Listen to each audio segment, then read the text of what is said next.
gloria dada al Señor nuestro Rey.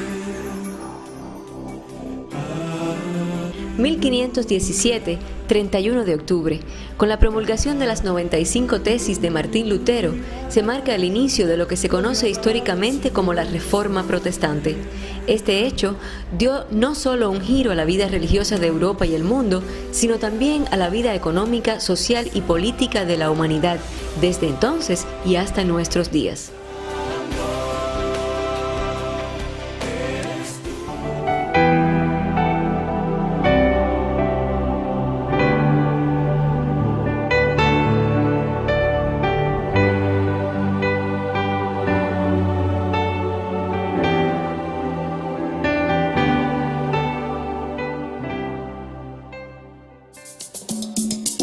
El Consejo de Iglesias de Cuba, una confraternidad de iglesias, en su mayoría hijas del movimiento reformado y protestante mundial, celebra los 500 años del surgimiento de la Reforma Protestante.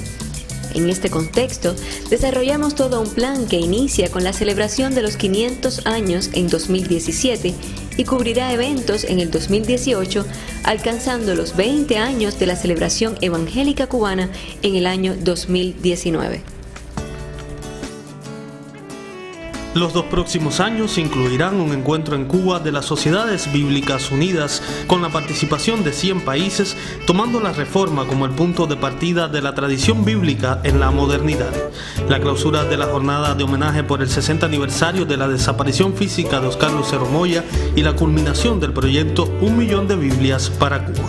En este 2017 comenzaron las actividades con un encuentro con los jefes de misión de las iglesias miembros de Short World Service, donde se trataron temas de gran importancia para las relaciones de la Iglesia de Cuba y los Estados Unidos, sus desafíos y oportunidades para la colaboración conjunta y los peligros del fundamentalismo actual. Como aspecto novedoso, tendremos la presentación de temas sobre la Reforma Protestante vista desde diferentes perspectivas en nuestro programa radial El Evangelio en Marcha, con la presencia de personalidades del mundo protestante cubano actual.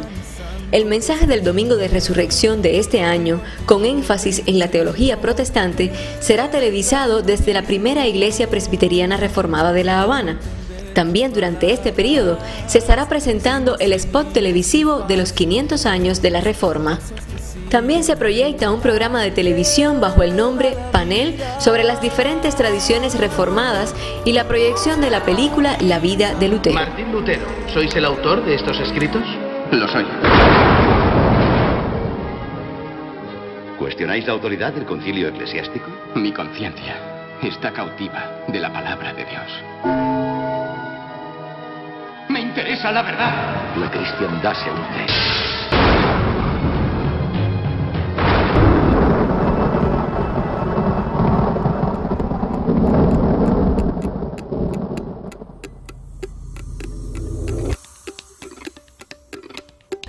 En Santiago de Cuba desarrollaremos la Junta Directiva del Consejo de Iglesias con la presentación de la conferencia El sentido de la libertad y la paz de los reformadores en la historia me absorberá y una visita al cementerio de Santa Ifigenia.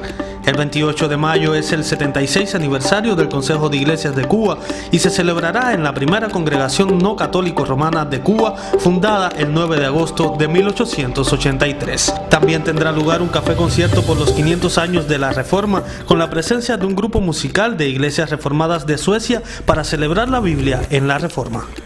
Y es que la Biblia, como eje central de la Reforma, también tendrá un espacio fundamental en esta celebración. Durante septiembre, mes de la Biblia, se celebrarán talleres bíblicos con este énfasis, así como una amplia distribución de las Sagradas Escrituras. El arte danzario también hará su contribución a esta efeméride con la presentación del ballet North Palm Beach con el espectáculo El arte y la Reforma Protestante en varias provincias del país.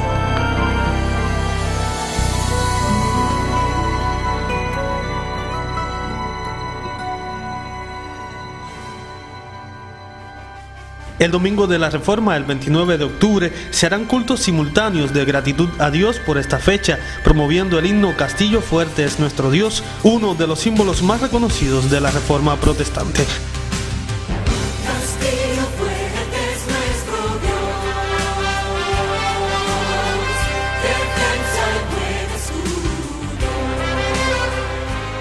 El culto de los 500 años de la Reforma tendrá lugar el propio 31 de octubre, en donde además se hará un reconocimiento a líderes del protestantismo cubano. La Asamblea de Estudios del Consejo de Iglesias de Cuba, a celebrarse el 9 de noviembre de este año, fecha de nacimiento de Martín Lutero, culminará las actividades de 2017. La Reforma Protestante como movimiento enfatizó desde sus inicios elementos de fortalecimiento de la unidad nacional, enriqueciendo la identidad propia, fortaleciendo valores ético-morales de la sociedad, elevando la cultura y creando una iglesia más identificada con su contexto. Por eso en Cuba celebramos este legado, buscando ser una iglesia más contextualizada y fortalecida y actuando a favor de la sociedad cubana de hoy. Castigo.